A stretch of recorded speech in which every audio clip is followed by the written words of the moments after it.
Next on Lakeshore Focus, we have an amazing young lady who has visited more national parks than you can imagine and the superintendent of one of the greatest national parks in our country. Stay with us. Programming is supported by NIPSCO. Today's young minds are constantly reimagining what our world will be like tomorrow.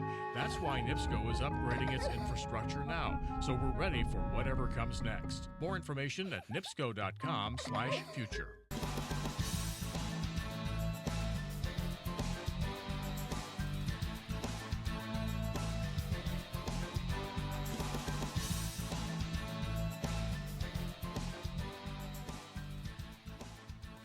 Welcome again to Lakeshore Focus, a weekly show highlighting the key issues, important events, and interesting people in our region. I'm Keith Kirkpatrick. How many national parks have you visited? Go ahead, count them. 1, 3, 7, 20? How would you like to meet someone who has visited 235 parks? Here is Aida Frey, who can boast that claim. With her on our show is Paul Labovitz, who is the superintendent of one of the nation's premier national parks right here in our backyard, the Indiana Dunes National Lakeshore. Welcome to both of you. Great to be here. Thanks, Keith. Thank you. So you're a superintendent. You told me before, though, I should have said 2 parks. Yes, for about a year and a half, I've been the acting superintendent at one of the newest national parks, Pullman National Monument on the south side of Chicago. So how many park superintendents have 2 parks they're in charge of? There's actually a lot more than there used to be. In fact, some have even more than 2. Okay. So having you on the show, since Aida has been to 235 parks, Paul, you've worked in a number of parks, have been to a number of parks, so what's your claim to fame? How many? So I've visited and worked in over 150 national parks. So I have a little catching up to do with Aida. So Aida, 235 parks you've been to.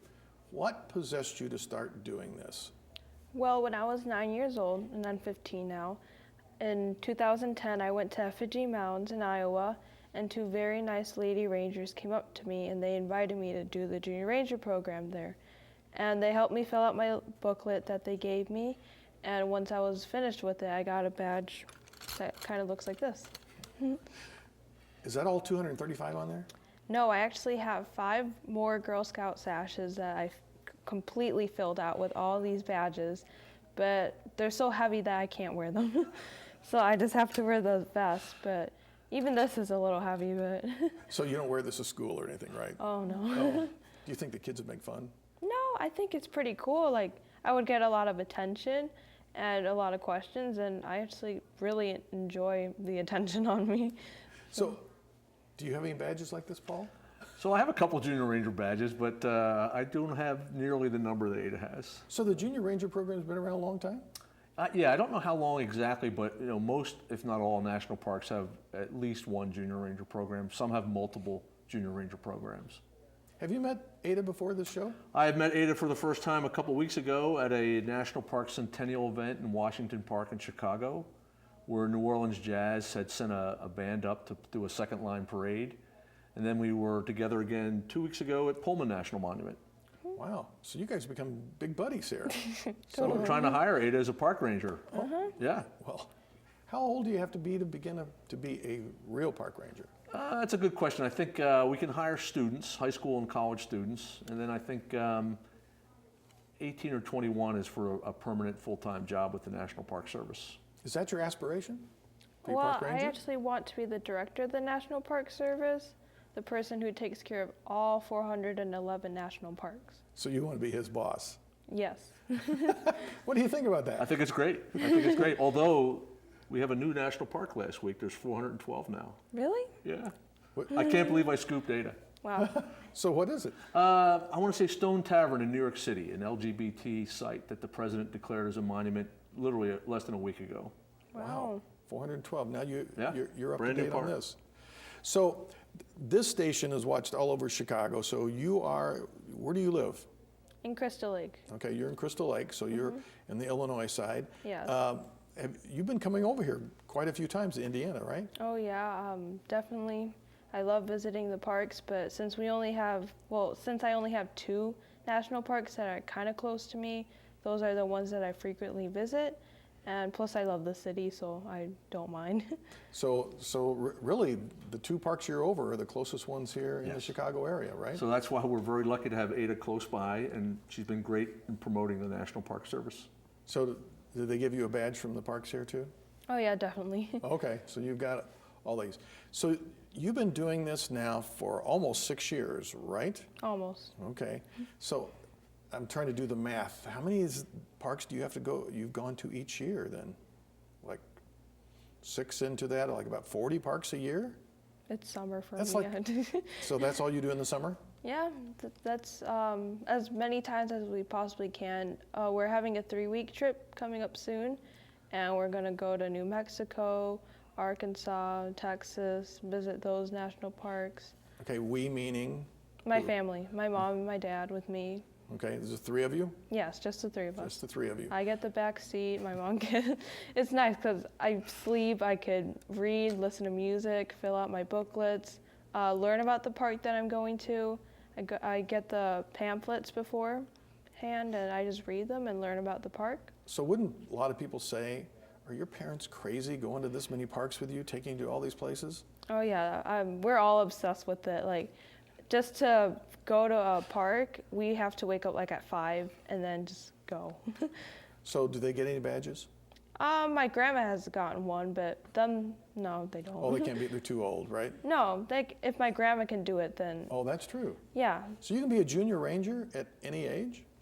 definitely. Really, that's kind of a cool thing. Yeah. So this is not about age. Nope. It's just about what does it mean to be a junior ranger? I mean, what does that mean to you? You're a junior ranger. What does that mean?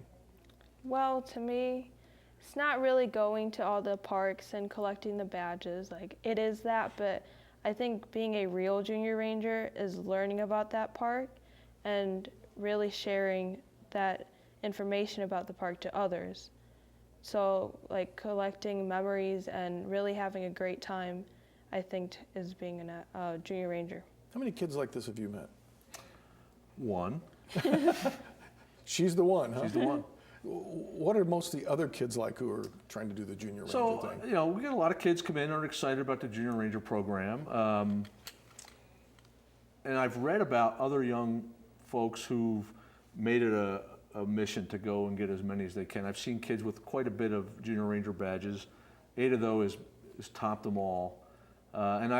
One of my favorite jobs as a superintendent is we have a National Junior Ranger Day in April during National Park Week. And I would be able to go to a visitor center and I would swear new junior rangers in with the Junior Ranger Pledge.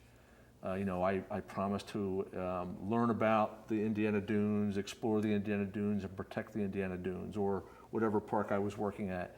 And the young people mostly, although I've done people who've been 90 years old, they raise their hand and they repeat after me, and they're nervous, and it's a really serious pledge, and it's fun for me to see a family come in and learn about our park, and then the kids commit to exploring, learning, and protecting our place. So have you ever discovered if there's anybody else who's done more parks than you? Well, I'm sure there is, but I'm like to say that I'm unique because I've written my own book. I've been on TV multiple times. I've done radio interviews, TV interviews, anything, newspaper interviews. And So you're kind of a celebrity. right, I guess. I would say that, but you just don't see kids like me, I guess, that are doing all these things. Like, have you ever met a ranger that has been to as many parks as I have been, but also written their own book? So what made you want to have your own book? Well, when I first started, when I was 9 years old, I had a diary, and after every park that we would visit, I would write what happened at the park, what did I think about it, and they just started to pile up, and I had about 5 diaries filled out, and just one day I thought I could make this into a book, so I did. Wow, I love your title. Who came up with the title? America, Can I Have Your Autograph? I did. You did? Yeah. So what does that mean? What does that title mean to you? Like, I've visited America so many times, and I feel like I'm getting an autograph at every park I visit, because I'm really visiting America, and it's giving something back to me. So I want to talk a little bit about the parks themselves. We talked a lot about the Junior Ranger program and kind of what you've been doing, but 100 years, this is the 100-year anniversary for the park system in this country. What was the very first park? So that's a dispute. You know, Yellowstone National Park is often talked about as the world's first national park, but in the national park system, we have a little internal brawl that talks about Hot Springs National Park being the first national park based on when it was set aside as a protected public place. So he has to give the political answer because he works for him, but so what do you think's the first park? I think Yellowstone is. I personally think that. But I understand why Hot Springs might think that they could be the first. Okay. I understand, but I still think Yellowstone's the first. Okay, so both of you have been to a lot of parks. Obviously, you've worked at a number of them, plus you've been to many of them. You were even telling me you've been to some international ones. But in our system, what's your favorite park? What a great question. So I have a couple answers. Every place I've worked I've really loved, but I went to Petrified Forest for the first time about a year ago. And I realized when I was there, that was the first national park I ever knew about as a young kid. And I actually got a little teary when I was there, and I thought, wow, I'm actually here. It was as cool as I could imagine. So I will say Petrified Forest, Theodore Roosevelt National Park, Glacier National Park, Voyageurs National Park, Mississippi National River and Recreation Area, Indiana Dunes National Lakeshore. Those are all places you've worked, right? Yes, and the two that really surprised me recently were George Washington Carver in Missouri and Herbert Hoover in eastern Iowa. Places that I had known a little bit about, never been to, but when I went there, was knocked out by the stories of these people, really great Americans. So, your favorite? My favorite. Well, I don't have a favorite because you just can't compare all the national parks. They're all so different. You can't compare the Statue of Liberty next to Abraham Lincoln's home. They tell different stories, and I get something out of it something different out of it. And I just can't compare them, and I really love all the national parks. So besides the one that's right around here, because you've probably been to the one that's closest a couple of times, right? Right. Have you been to any other ones more than once? Yes, I've been to Harper's Ferry a couple times because, well, first I left my passport there. Okay. my Had to my go national back. park, so we had to go back for that. And then a couple times when we were driving to visit other national parks, we hit the same ones. Okay. What park for you surprised you the most? I mean, just like, wow, this is like really interesting, or didn't know about it or something. Just kind of wowed you a little bit. Was there one just comes to the top of your head? I think of Mount Rushmore because I've seen it since I was little, and I've always wanted to visit it. And when you're actually there, standing in front of it, it's like, wow, it's like right there.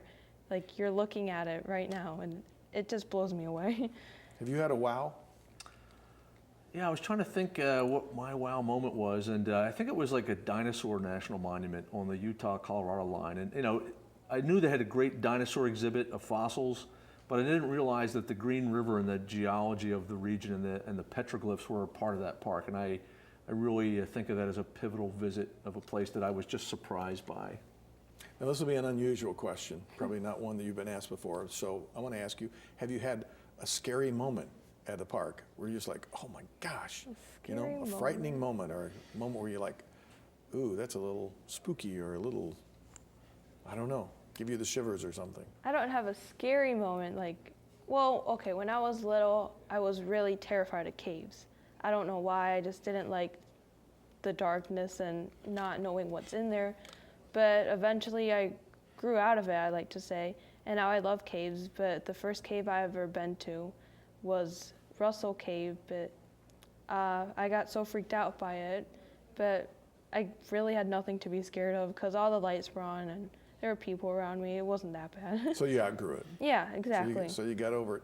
Now, I'm sure you've had a scary moment, maybe at work. An unsettling moment. I was with a group of friends and colleagues from European national parks in Slovakia, and we were at Glacier National Park, and we were sitting on a waterfall looking down the stream into a lake, and I saw a grizzly bear walk across the cascade into the woods, and I said, hey, look at this clearing, there's going to be a bear that will appear there in a couple minutes, and the bear walked out, and everybody was amazed. And then it walked back and basically walked into the woods where the trail was, where we had to return to where we were parked. And I'm thinking, well, this could be an interesting hike back. And I was looking around, seeing who might be the slowest person might be that we could decoy the bear to. But it was, it was That's first an old time. joke, right? No, it was true though. It was the first time I thought, wow, we're in this wild place with a fairly large predator, and he's sort of the boss. And it was, I'm from Pennsylvania. We don't have that kind of thing back there. A little healthy perspective. You got a great animal story?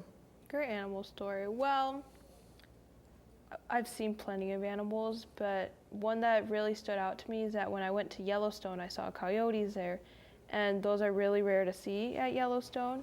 And I got to see bison, and one of them actually walked right next to my car.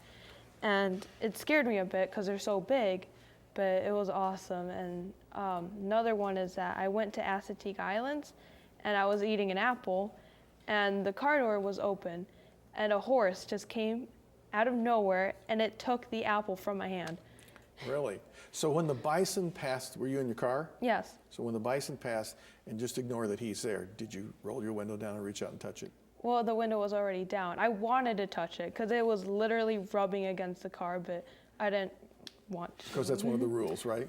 You can't. Yeah, do we've that. actually had a rash of injuries from bison in the western parks because people have gotten too close. So good advice is to resist the urge to touch them. So that is one of the rules of the parks, right? I mean, you're not supposed to really. No, you're Touch supposed or to bother keep the a very. wildlife. There's actually 50 yards or some distance they recommend from the large animals. It's not. People have been seriously hurt, mostly by bison, because they appear to be cuddly and slow, and they're 2,000 plus pounds of angry bison Right. when they want to be. So what does it mean to live in a country that has a park system as big as ours and 100 years old? What does that mean to you as a young person in this country?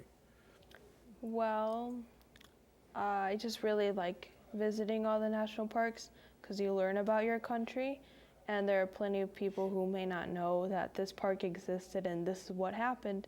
And I think that's the reason why we have national parks, because they preserve our country and we could tell a story about it. So what do you say to somebody your age who says to you, oh, the parks are no big deal. They're just, there's parks every place. Who cares about the parks? I mean, you can tell they just don't get it. What do you say to that person? I think that you should go and explore your country because you live here. You might as well learn about it. You can't go to... Why should I do that? Why should I do that? I don't care about the parks. Because it's your country, It's like, it's important to know about this stuff because this is where you're from, this is where you live, and you should know. Why should I know about my country? Why is it important? Because you're from here. Okay, so because this is my place, I should be doing it? Yes, I mean, you might as well. To be proud, perhaps, right? Are you proud of our parks? I am very proud of my parks. I always tell my friends from out of the country about them, and they get jealous, like, why don't we have national parks like this? What do you say to the visitors who come to the parks? I mean, what's the message you want them to hear? So we have a park-specific message. We're about this great diverse ecological place that's nestled on the southern end of the lake in a major metropolitan area. But also, as Aida mentioned, the national parks are the great places and great stories about the country. And arguably, where we're going as a nation, you really need to look where we've been. And the parks are those places and stories about what made this one of the greatest places in the world.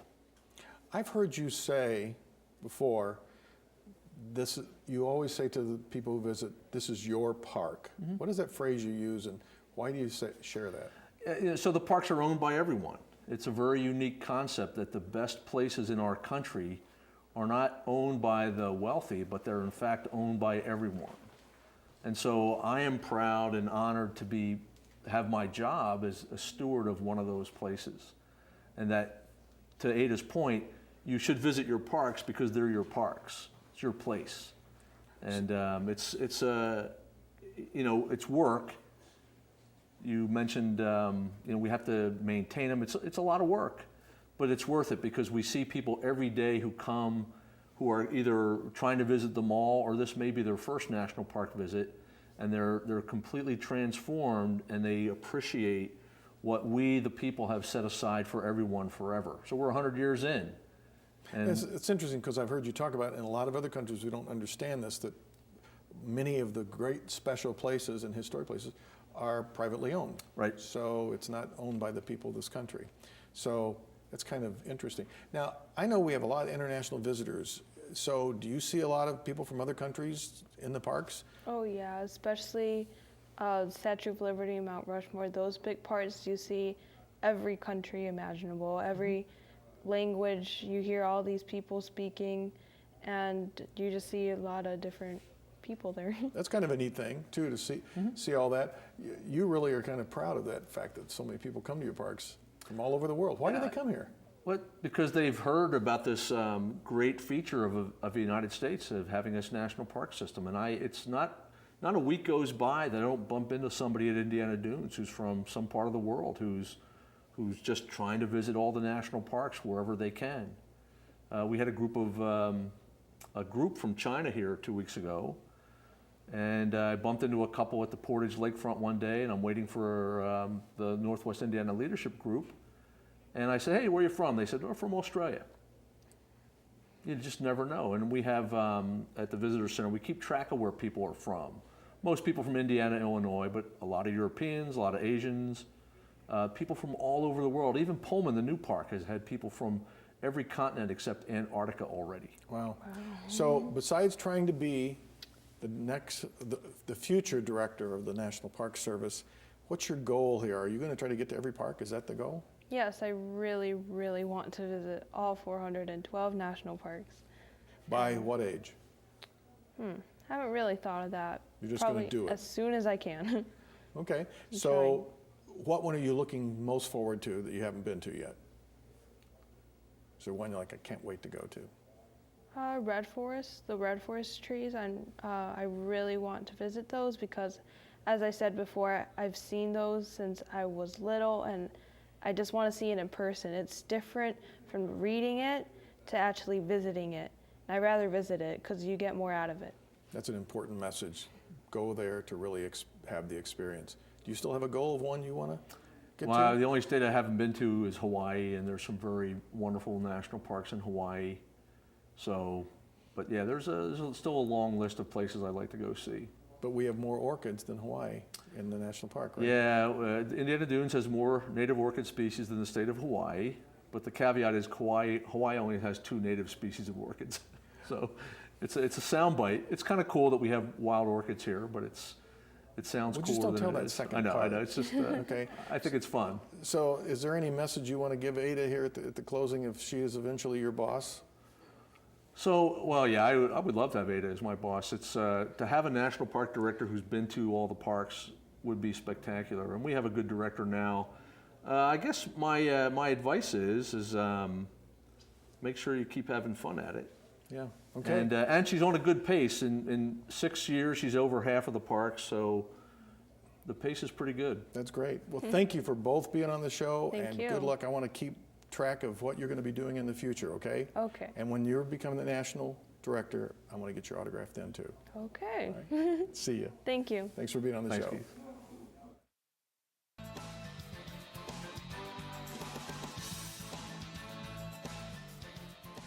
Most of us don't take the time to truly appreciate the abundance of good things we have in our lives and around us. We take them for granted.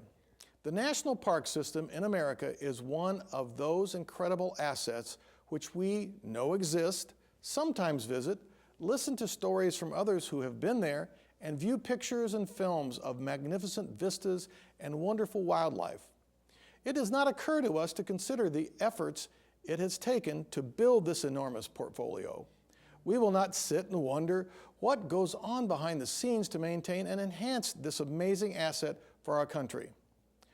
I have often heard, and you heard it today, personnel who work for the national parks say this: these parks belong to the people of the United States. They want each of us to understand that these assets are shared by all of us and we have a responsibility for them. That responsibility means we must spend money to maintain them. What money, you may ask? It's our tax dollars at work. Today it is so popular to complain about the spending levels and control our national government has. Over the past years, we have reduced spending for our parks, all the while expanding the size of the system. We also see more visitors using the parks and have higher expectations for how they are staffed and managed. We are the typical citizens who demand more but want to pay less. If we intend to keep this incredible asset preserved and enjoyed, we're going to have to spend a little money. Everyone knows if you own a home, you must make repairs, mow the grass, replace the furnace, and paint the walls periodically. You also expect when you check into a hotel that there's someone to greet us, personnel who've cleaned our rooms, and staff who wait on us in the restaurant. All of these take cash. Our national park system is gigantically larger than one house and one hotel. If we want to keep this incredible asset so we can be proud of it and experience it when we vacation or visit, we better be willing to make the investment necessary to have it for another 100 years. As always, I want to hear from you. We welcome your comments and thoughts about the content of this program or what is happening in our communities. You could email us at focus@lakeshorepublicmedia.org or reach us on our website. If you have an idea for a topic or a specific guest for Lakeshore Focus, send that suggestion to me. We are always looking for interesting content. Now stay with us to watch Counterpoint with Gerard McClendon following this show. Join us next week for another Lakeshore Focus. Until then, I'm Keith Kirkpatrick saying, make a positive difference in our world today. Programming is supported by NIPSCO. Today's young minds are constantly reimagining what our world will be like tomorrow. That's why NIPSCO is upgrading its infrastructure now, so we're ready for whatever comes next. More information at nipsco.com/future.